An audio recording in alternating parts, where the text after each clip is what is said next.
Olá pessoal, tudo belezinha? Hoje estamos aqui em nosso humilde canal Filosofando através do sorriso. O nosso objetivo aqui, além de outras coisas, é falar sobre filosofia e entendendo que filosofia tem dois grandes momentos. Tem um momento metafísico do estudo aprofundado, sabe que isso tá no cenário principalmente dos cursos de graduação, nas pós-graduações do mundo filosófico. E tem o outro lado, que é o lado da popularização. E essa é a minha praia, não é? Falar sobre filosofia a partir de uma aplicabilidade objetiva, não é, que onde as pessoas possam utilizar na perspectiva da mudança, na possibilidade do entendimento das coisas a partir das suas próprias reflexões. Então, assim, eu estava pensando aqui com os meus botões a essa questão que estamos vivendo: conhecimento, ética e afastamento social, né? É no mínimo interessante essa reflexão, porque assim, o conhecimento científico, né? De que lado fica nessa questão aí entre vida e economia, vida, né? Essa coisa que, de certa forma, é uma coisa muito séria, que fala sobre vidas humanas, sabe? Quer dizer, então, eu fui buscar um autor que nos tenha a beleza de nos colocar algumas reflexões. Emmanuel Kant, né, viveu mais ou menos aí entre 1724 e 1804, quer dizer, século XVIII e século XIX, que ele nos possibilita pensar, refletir, lógico, a partir do gatilho dele e entender a nossa situação atual, pessoal. Tá certo? Então, assim, nós precisamos entender um pouco de quem foi Kant e aí trabalhar mais ou menos aí dois livros que têm uma relação importante sobre conhecimento e a questão da ética. Bom, o Kant, ele conseguiu juntar duas matrizes filosóficas, a racionalista e a empirista, de alguma forma, durante a sua história, né? Então, era um cara que era professor, passou boa parte da vida, quase 40 anos, lecionando, e isso é uma situação interessante, porque se ele vivesse hoje, ele teria um grau de dificuldade enorme de escrever o que ele escreveu, né? O advento da industrialização do conhecimento, isso seria uma dificuldade, né? Mas aí, voltando, o Kant, ele consegue utilizar, se influenciou por René Descartes, né? A questão do método, do discurso do método, evidência, análise, síntese e verificação, né? Mais ou menos aí seria esse o método, né? O discurso do método do René Descartes. Então ele era muito racionalista, duvidava, questionava, e depois ele se influenciou também pelo empirismo de Hume. A questão da sensibilidade, né? Dos sentidos, das percepções. Então, quando ele junta essas duas coisas, ele vai valorizar mais a experiência. Então, ele tem um grande momento que ele diz que nada precede a experiência. Você só conhece aquilo que experimenta. Isso é interessantíssimo, né? Lembra um pouco a fala do Aristóteles, né? Quando também falava sobre essa questão aí do conhecimento. Então é o seguinte, os dois livros que eu vou fazer um breve comentário é Crítica da Razão Pura, que fala sobre a questão do conhecimento, e Fundamentação da Metafísica dos Costumes, que fala sobre a ética. Quer dizer, isso tem um casamento aí, né? Quer dizer, ele vai desenvolver um negócio que está em falta hoje em nossa sociedade, o DVC. A gente não sabe mais o que é esse dever ser, o que fazer, né? Entender o que foi feito por outras pessoas. Não é tão fácil na nossa sociedade, né? Então, assim, pessoal, o Kant inventou duas situações interessantíssimas, que foi os juízos analíticos e juízos sintéticos, só para a gente relacionar com o que foi dito anteriormente. O juízo analítico vem de análise, lembra René Descartes. Quando o juízo, quando você investiga a partir da experiência, é parte do sujeito. Ninguém pode fazer por você, né? Até as pessoas que mais te amam não podem analisar alguma coisa por você. Então, olha como é legal. Quando a gente mega influenciado por fake news, né? Pela indústria do jornalismo light, né? Quer dizer, essa civilização do espetáculo, a gente perde essa noção da análise, do juízo, né, analítico. Quer dizer, em tese, eu dividi em categorias para melhor entender o todo. Eu preciso entender esse cenário onde eu estou aqui, então eu tenho que dividir o que é a parte humana, o que é a parte material, da parte humana, fazer as divisões. No caso, só tem o papai aqui, né? Mas a parte material, tem a madeira da estante, tem o papel dos livros, né? Tem isso e aquilo outro, tal e tal. Então, é necessário que a gente, para ter experiência, para conhecer, a gente precise fazer investigações analíticas, analisar. E o outro juízo é o juízo sintético, pessoal, que vem de síntese, né? Quer dizer, na hora que analiso, eu compartilhei, eu dividi em partes para melhor entender. Neste juízo, reposição, é composição do que eu dividi.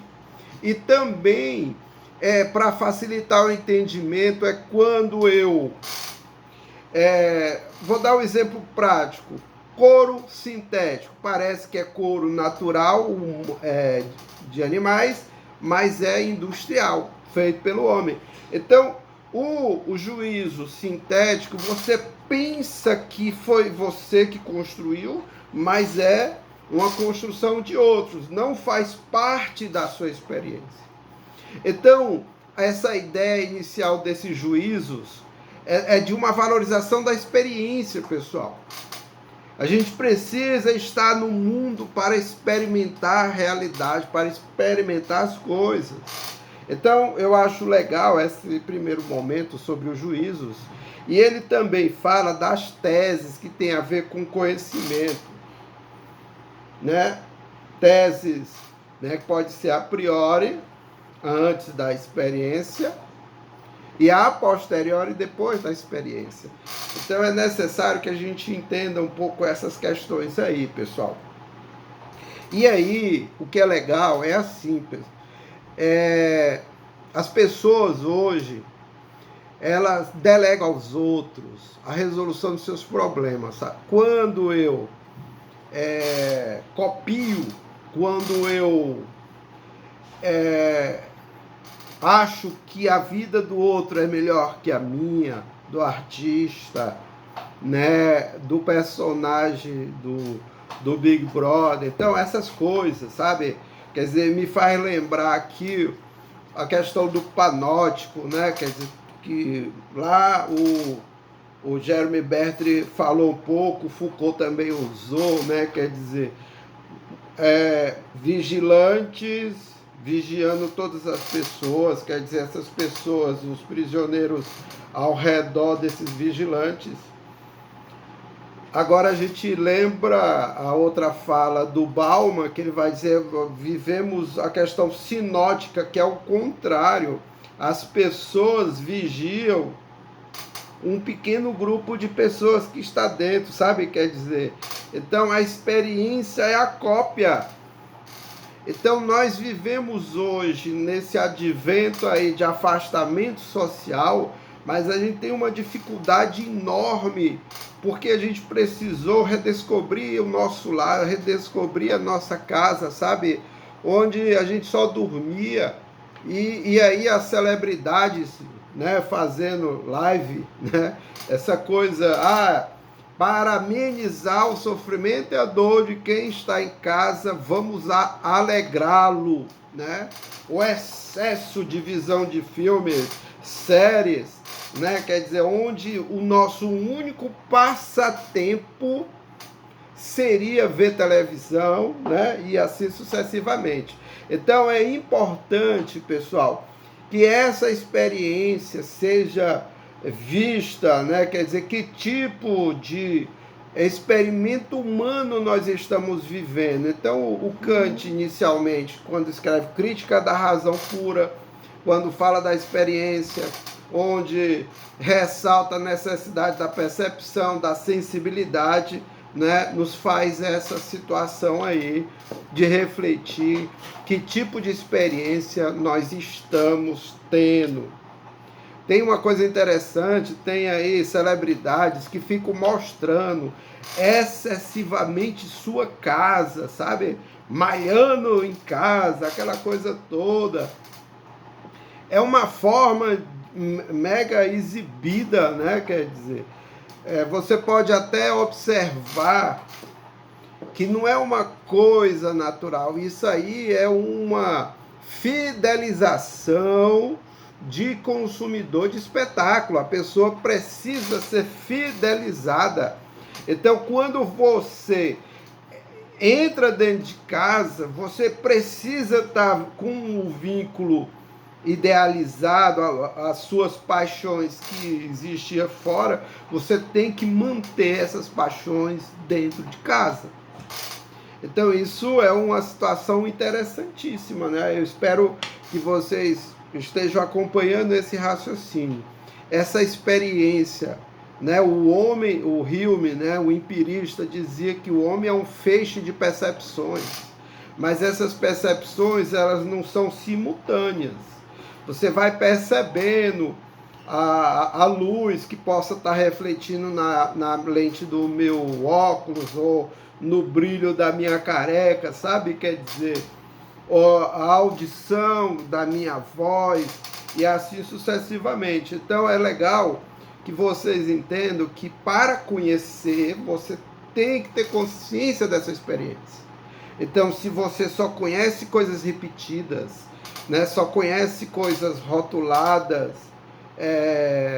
rituais de imitação, você vai ter dificuldade de fato entender o mundo como ele é, sabe? Então há um conceito aí, né, de imposição.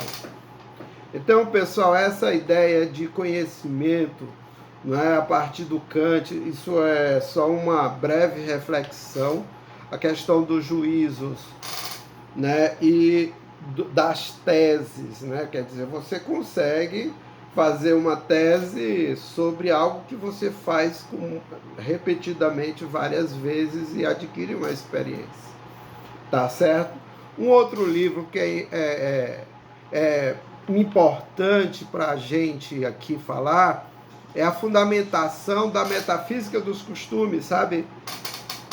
Quer dizer, é necessário imperativos para resolver problemas da conduta humana, da ética, sabe? Quer dizer, fazer a coisa certa, é necessário todo um procedimento, pessoal. Então, o Kant vai dizer que imperativo é como se fossem mandamentos, né? Esses mandamentos são coisas que você obedece, não sabe por quê, não critica, mas você, né, perpetua, compartilha, acha que é seu e aí vai viver feliz, sem nenhum problema aqui. Então, existem dois tipos de imperativos: o imperativo hipotético e o imperativo categórico. O imperativo hipotético, ele está relacionado com as possíveis soluções de um problema de conduta, um problema ético, sabe? Então você vai afiando para chegar a uma definição de atitude e comportamento, que aquilo não possa mais mudar, que seja aceito por todo mundo, né? E se torne um juízo universal, que seria justamente o imperativo categórico, que ele é único, que ele não pode ser vários, ele tem que ser construído a partir do ensaio-erro dos imperativos hipotéticos. Então, quando você chega ao imperativo categórico, você chega quase a uma lei universal. Então, se você faz alguma coisa que as pessoas não possam ouvir, então não faça, sabe? Então, a ideia é que você haja de forma que essa atuação seja aceita por todos, sabe? E isso é interessante, pessoal. Eu vou dar um exemplo prático. Uma turma de acadêmicos vão definir o horário de início de uma aula na segunda-feira, primeiro horário do turno da noite. Então, a turma tem matriculados 20 inscritos, devidamente matriculados, né? Quer dizer, 20 acadêmicos. Nesta aula, tá certo? Veio 17 alunos e foi acordado por todos que o horário de início seria às 19 horas. Faltaram 3, né? Faltaram 3. Então, o que acontece? Na aula seguinte, na segunda-feira seguinte, né? Uma vez por semana, a aula dos 3 que faltaram, 2 chegaram e disseram: nós não podemos começar essa aula às 19 horas, porque eu só consigo chegar às 19h10, os 2. Então, todo mundo que decidiu que chegaria às 19 horas e seria a lei, seria a norma, naturalmente, 10 minutos depois não seria o problema. Então, 19 pessoas decidiram que a aula começaria às 19h10. O terceiro que faltou, ele veio somente na segunda aula depois da decisão inicial. Aí ele chegou e disse: eu não posso chegar às 19h10 porque eu tenho um problema de ordem pessoal, só posso chegar às 19h15. Então, todo mundo que poderia chegar às 19 horas, todo mundo que poderia chegar às 19h10, acataram, acharam conveniente, concordaram que 19h15 seria o horário definitivo, porque todo mundo aceitou essa condição. Então, imediatamente, isso se tornou o quê? Um imperativo categórico, né? Quer dizer, todo mundo aceitou, todo mundo acordou e torna-se um DVC. Mas o que é maravilhoso é que 19h16 não será aceito a entrada, sabe? Isso é interessantíssimo, porque se todo mundo acatou isso, é o DVC. Então eu não posso mudar o DVC por questões de ordem pessoal, eu tenho que acatar isso aí. Então o Kant, ele é uma grande referência da ética justamente por a questão do DVC. Então, um problema moral de conduta humana passa pelas várias hipóteses de solucionar o problema, horário 19 horas, 19h10 e fecha 19h15. Pronto, se tornou universal, acatado por todos. Isso, pessoal, lógico que existem civilizações e outras culturas que isso é muito mais forte nas suas culturas do que até na nossa. Hoje nós temos um problema, quer dizer, que os pequenos atrasos, as pequenas violências em nossas estruturas emocionais, morais, são acatadas porque não foi uma violência maior, sabe? Quer dizer, as pessoas acatam, quer dizer, eu não cheguei porque o ônibus quebrou, porque, sabe? Muitas coisas, aos poucos, essas pequenas violências vão se tornar uma grande violência, sabe? Então hoje, para entender esse momento ético da nossa sociedade, a gente tem que olhar para isso, sabe? Nós não temos uma educação para a ética, sabe? A gente acha que a ética ela é enclausurada no religioso, enclausurada no né? O magistrado, né? Ela é enclausurada no mundo da filosofia. Não, a ética é para todos, sabe? A gente precisa se relacionar de forma ética.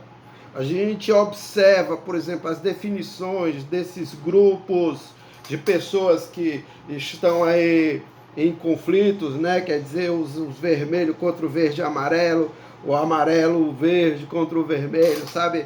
Essas pessoas, elas conseguem, por exemplo, anular toda a possibilidade de convívio, porque ela construiu um DVC de um grupo pequeno, de uma pequena comunidade, sabe? Quer dizer, e aí vai juntando, vira torcida. Hoje o mundo político que vivemos são torcidas organizadas. A gente precisa ver uma terceira via, a gente precisa ver outras cores. Então, para entender o afastamento social, é necessário entender os motivos, né, o conhecimento, a ciência que foi levada a isso. O que contrapõe não é uma outra ciência, e sim costumes. Sabe? Então, o que estamos vivendo? São conflitos, não de coisas próximas, mas de coisas distantes. A moralidade, pessoal, é diferente da legalidade. A gente também confunde isso. Então, eu queria começar a terminar aqui essa reflexão rápida na percepção de que, pessoal, a gente precisa refletir além dessa nossa condição, por que estamos vivendo, não é só por causa do vírus, sabe? Nós estamos vivendo um momento para melhorar o futuro. Eu sou um pouco cético, mas é importante que vejamos a necessidade do encontro. Pelo menos nos encontrar, sabe? Fazer com que as pessoas reabilitem as relações humanas. Então, meu abraço para vocês, um cheiro no cangote e até uma outra oportunidade.